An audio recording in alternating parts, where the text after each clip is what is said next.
अस्सलाम वालेकुम। आप में से बहुत से दोस्त कंफ्यूज होते हैं हाइब्रिड सिस्टम की जानिब जाएं या ऑन ग्रिड सिस्टम की जानिब जाएं। कौन सा सिस्टम बेहतर होगा? अक्सर लोगों के नज़दीक हाइब्रिड ज़्यादा बेहतर होता है, किसी के नज़दीक ऑन ग्रिड ज़्यादा बेहतर होता है।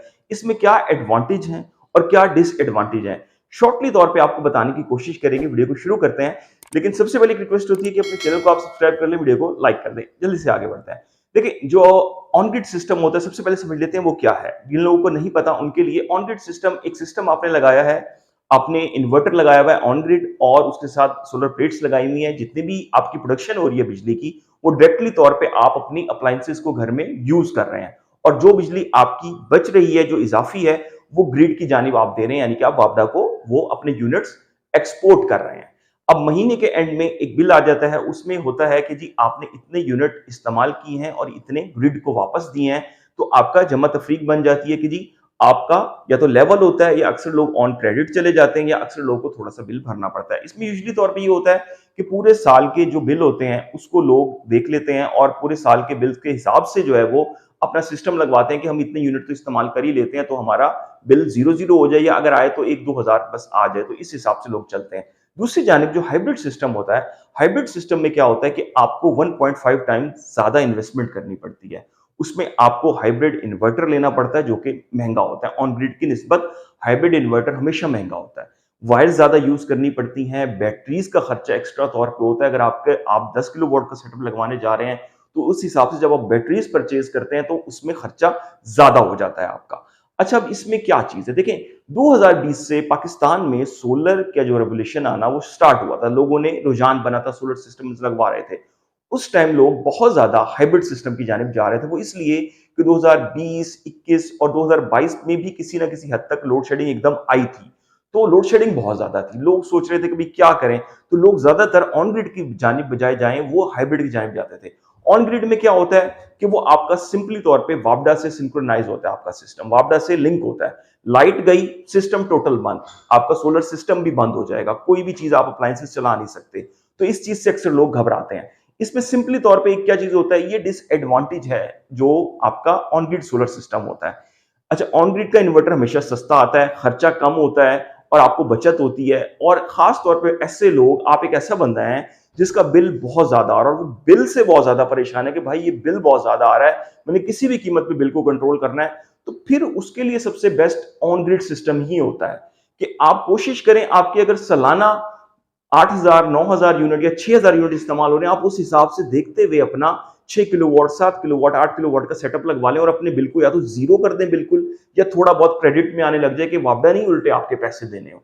अच्छा, अब इस वक्त पाकिस्तान में क्या बहस चल रही है कि जी शायद जो है वो टैक्स लग जाएगा। जी बिल्कुल, टैक्स अगर लगा भी तो क्या, गवर्नमेंट ने एक जो सिनेरियो आया था वो ये आया था कि जिनका 12 किलोवाट या उससे ऊपर के सोलर सिस्टम है, तो उनसे 2500, 4,000 इस तरह से टैक्स की कलेक्शन की बात की जा रही थी। अगर तो ये 2500, 3,000 वाला टैक्स होता है, फिर तो ये बेरेबल है, ये इतना ज्यादा नहीं है, क्योंकि जो बंदा 15 किलो वॉट, 20 किलो वॉट के सेटअप लगवा रहा है वो ये भर लेगा, ये तो एक चीज है। और जो 5-10 किलो वॉट नॉर्मल लोगों का जो लोड होता है, किसी ने 2 एसी चलाने होते हैं या 3, 10 किलो वॉट का उसके लिए इनफ होता है, वो बहुत खुश रहता है भाई उसमें, और उसका क्रेडिट में भी बिल आ जाता है, या जीरो जीरो भी हो जाता है। तो ये चीज हमेशा याद रखें। अगर आप एक ऐसा बंदा है और आपने 20 किलो वाट का सेटअप लगाया हुआ, और आपको जी लाइट भी ना जाए, आप कहते हैं घर की जो कुछ अप्लायंसेज हैं वो चलती भी रहे, तो आप ऐसा कर लें कि आप 20 किलो वाट का अगर आप सेटअप है, 15 किलो वाट का आप ऑन ग्रिड कर लें, 5 किलो वाट का आप हाइब्रिड कर लें। उसमें जो घर के नॉर्मल लोड्स हैं वो चलते रहें। अगर आपने 15 किलो वाट का लगाया हुआ, 10 किलो वाट का ऑन ग्रिड कर लें, 5 किलो वाट का हाइब्रिड कर लें। सेम इसी तरह आप कुछ ना कुछ portion 10 kilo watt, 5 kilo watt में भी हाइब्रिड को दे सकते हैं। एक तो ये सोल्यूशन है हाइब्रिड सिस्टम में। जबकि दूसरी जानिब आपको क्या कर रहे होते हैं कि हाइब्रिड सिस्टम में आपको सिंपली तौर पे जो इंस्टॉलेशन कॉस्ट है, वायरिंग की कॉस्ट है, या हाइब्रिड इन्वर्टर की जो कॉस्ट है, वो ज्यादा पे करनी पड़ रही होती है। लेकिन उसमें एक फायदा होता है, आपके पास कंफर्ट भी होता है, और लग्जरी भी इस सूरत में होती है कि आपके पास बिजली हर वक्त अवेलेबल है। अगर आपका बैटरी का जो बैकअप है वो अच्छा है, तो जरूरी नहीं है कि सूरज दिन के टाइम तो होता चले, दिन के टाइम तो वो फिर भी निकाल लेते हैं किसी ना किसी तरह, और फौरन बिजली बनती भी रहती है। रात के टाइम भी इवन कुछ लोग हैवी किस्म की जो बैटरियां हैं वो इंस्टॉल कर लेते हैं,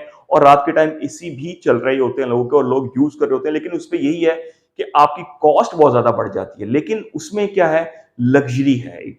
लेकिन ऑन ग्रिड सिस्टम में ये वाली लग्जरी आपको नहीं देखने को मिलती। तो ये मेन बेसिक किस्म के जो डिफरेंसेस हैं वो ऑन ग्रिड में और हाइब्रिड में देखने में आते हैं। हाइब्रिड का जो इन्वर्टर है वो मार्केट में अगर 3 लाख, साढ़े 3 लाख और 4 लाख तक मिल रहा होता है, अगर हम फर्ज कर लें अच्छे वाला, तो ऑन ग्रिड के सिस्टम खास से सस्ते 1-1 लाख रुपए की बचत से आपको मार्केट में कहीं ना कहीं मिल रहे होते हैं ऑन ग्रिड इन्वर्टर्स।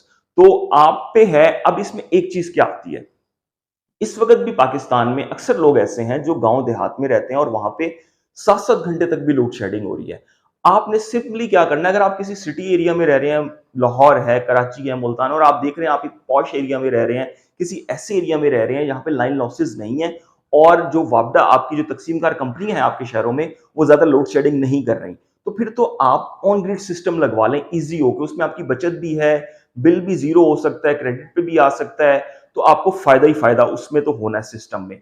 अगर आप एक ऐसी जगह पे रह रहे हैं जहां अभी तक लोड शेडिंग बहुत ज्यादा हो रही है, आप किसी गांव में हैं, देहाती एरिया में हैं, ट्यूबवेल चलाने हैं, तो फिर तो भाई हाइब्रिड सिस्टम ही आपके लिए सूटेबल रहेगा कि आपको लोड शेडिंग का सामना 7-7 घंटे, 6-6 घंटे, 5-5 घंटे अभी भी कहीं कहीं होती है पाकिस्तान में।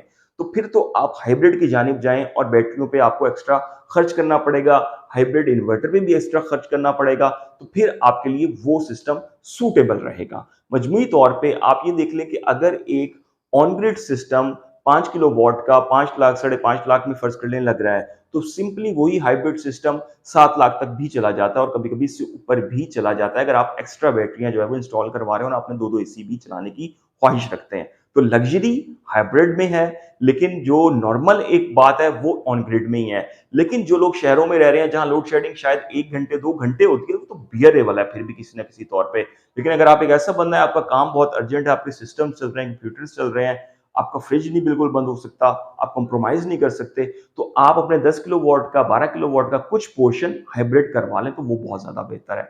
वक्त की जरूरत यही है। उम्मीद करते हैं वीडियो पसंद आई होगी दोस्तों। अपने चैनल को सब्सक्राइब करके जाएं। अब तक के लिए इतना ही। अल्लाह हाफिज।